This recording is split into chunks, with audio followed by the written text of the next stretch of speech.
So in this video, I'm going to talk about the weird conditional. Which weird conditional? Well, actually, they're all weird, but specifically the weird arrow sign we have in our system. And we're going to look at some sort of surprising features about it that are important for us to understand, for us to be able to really do derivations and use the conditional and truth tables and have a good understanding of what we're doing. So in the next video in this module, I'll actually go through the truth table in more detail. Here I'm going to talk about just how the arrow works and how it relates to if-then in English and other conditionals in natural language.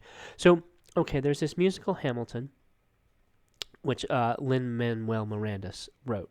Okay, now consider the following sentence. If Lin-Manuel Miranda didn't write Hamilton, somebody else did. That seems true. The musical exists. Maybe, in fact, he was he stole it from somebody, or he's a front or something, and he didn't actually write it. But if he didn't, if that was the case, one of those scenarios were the case, we'd have to say, well, somebody else did, because the musical exists. Somebody wrote it. If he didn't, somebody else did. Now, of course, he did. But if we consider this conditional, we'd say, yeah, that's true. If he didn't write Hamilton, someone else did. What about this conditional? If Lin-Manuel Miranda hadn't written Hamilton, somebody else would have.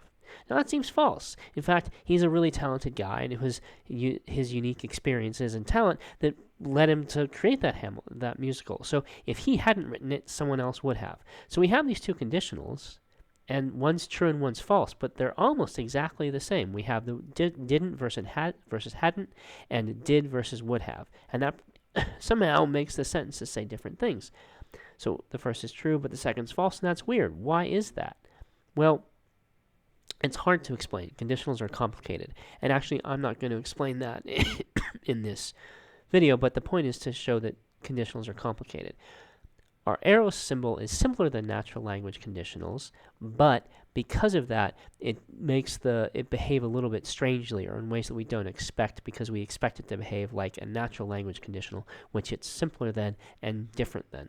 So here's an example of that. Here are two arguments that are valid, that are derivable in our system. First, as one premise, Q, the conclusion is if P then Q. So we can derive the conditional just from the consequent. Second one, if we have our premise is negation P, and again from negation P we can get to if P then Q. These are both valid, they're both derivable. Let's see how the first one is derivable. So we write show if P then Q. Okay, that's our first line. Well, let's stick in our premise Q. Good. Well, wait a minute, what do we need to do CD? Well, we just need the consequent, so we can say 3, or line 3, we can say 2 CD. Okay, so this is a correct derivation using our rules. There's nothing in our rules that say that when you apply CD to box and cancel, you have to previously have made an assumption. In the examples and problems we've done so far, you have done assume CD and then later applied CD, but there's nothing about CD that says you have to do that. So this is a correct derivation using the rules of the system we're learning. Now, you could come up with a different derivation system where CD was more restricted, and where we said, oh, you can only apply CD if you've previously made assume CD. Or we could even do something more restrictive than that, and if we wanted to. But those systems would be more complicated, and our system is complicated enough as it is, and so we're going to stick with our system. But it's worth recognizing that this is still kind of a weird derivation. Why? Well, because we got from Q to if P then Q. But we didn't argue from P to Q, we just had Q, and we said, oh, that's enough. And that's weird. What's weird is that in this derivation, we don't actually argue from P to Q. Okay? What about this argument? Negation P, therefore if P then Q. Well, this argument we can't derive yet. We're going to be adding another method of derivation called ID, which stands for indirect derivation, and we'll get to that in several weeks. When we do, we'll see that it's very easy to do a derivation of this argument. Right now we can't, but we will. Okay, so what does the arrow mean then? Okay, so here's what it means. P arrow Q is false when it's false if the antecedent is true and the consequent is false, and otherwise it's true. So it's very easy in our system for the arrow to be true. What our conditional says, in other words, is this. Is it the case that on the one hand P is true and on the other hand Q is false? No, that's not the case. But what is the case? Who knows? There are lots of other ways the world might be, and I'm happy with any of them. That's what the conditional says. It just says, is it the case that P is true and Q false? no. So we can think of this in terms of counterexamples. A counterexample to the conditional would be the antecedent is true and the consequent is false. And so what P or Q just says is there is no counterexample. It doesn't say anything about what sort of connection there is between P and Q. It just says no counterexample. Okay, so there are lots of ways there can be no counterexample. The antecedent and consequent could both be true. The antecedent can be false and the consequent true. Or both the antecedent and consequent could be false. In all those situations, is there a connection between P and Q? Does P make it the case that Q? Does P make it more likely that Q? Does Q depend upon P? Who knows? What we do know is there's no counterexample. And for the arrow, that's enough for truth. Okay? So if P is false or Q is true, then P arrow Q is true in our system. And we can put this in the truth table. Okay, so on the first row we have P and Q are true, and of course we would say the conditional is true in that situation. Actually, it's not of course. If we go back and think about it, that's not at all obvious at all for English, for natural language conditionals. But for our arrow, it is going to be true. Okay, what about if P is true and Q is false? Then the conditional is false because we have the counterexample. If the antecedent P is true and the consequent, if the antecedent P is false and Q, the consequent, is true, then we'll say the conditional is true. And if both the antecedent and consequent are false, then again we'll say the conditional is true. This is weird, but that's the way it works in our system. Okay, so if P is false, then P or Q is true. If Q is true, then P or Q is true. And that's what those two arguments I started with reflect. Okay, now, that means that the arrow works differently than if-then. If-then does not mean exactly the same thing as the arrow. When we see an if-then sentence in English, we'll symbolize it with the arrow, but in doing that, we're actually producing a translation from one language to another that's not quite accurate, because the arrow doesn't mean exactly the same thing as if-then in English. Rather, the arrow in our formal language is really a simplification of if-then in English and of conditionals in natural language more generally. So how do English conditionals work? Well, okay, if I exercise this year, I will be fit. Yeah, that's true. If I don't exercise this year, I won't be fit. That's also true. How about this? If I don't exercise this year, I will be fit. That sure seems false. Right? So A and B seem true, C seems false. I think that's right. Okay, now let's narrow in on B and C. If I don't exercise this year, I will be fit. Well, C seems false. Why? Well, because I need to exercise to get fit if I'm not, and to stay fit if I am fit. If I don't exercise at all, if I lie around the apartment all day, and all that, then I'm not going to be in good shape. I'm not going to be fit. So, but suppose that in fact this year will be a good year, and I will be fit this year. So C is false. If I don't exercise this year, I will be fit. But also, I will be fit this year.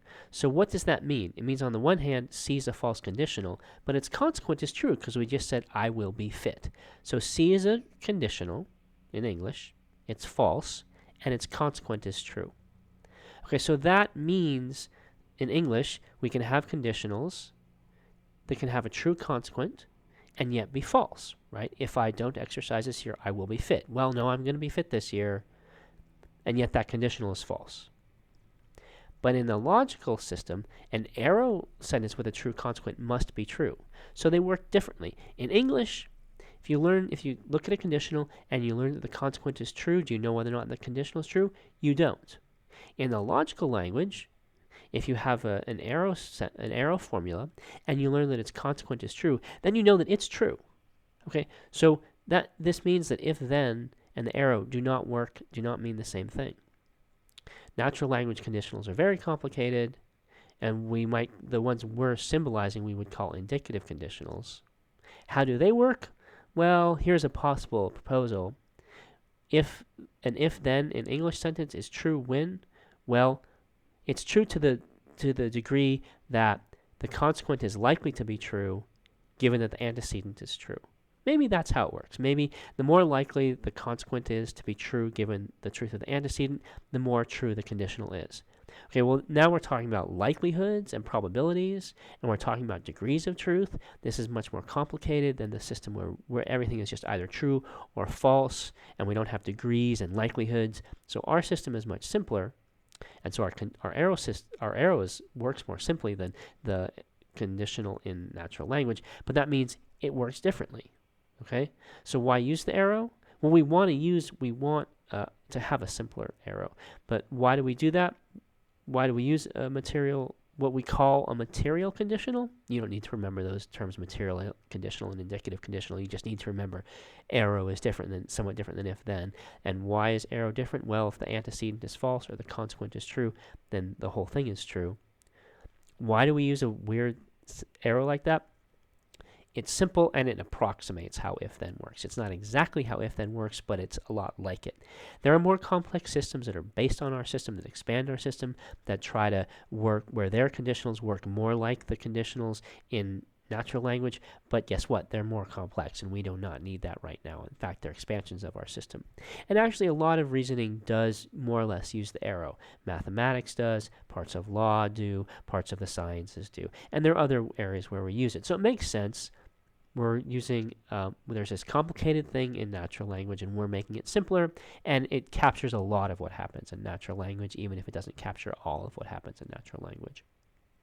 So, okay, this is important not just for understanding what the arrow means and understanding what our system is, but it's important for you to do when you're doing your homework in two ways. First of all, when you're doing a derivation, of course, you know the goal is to box and cancel. But to box and cancel by CD, all you need is the consequent of the conditional. It doesn't matter how you get the consequent.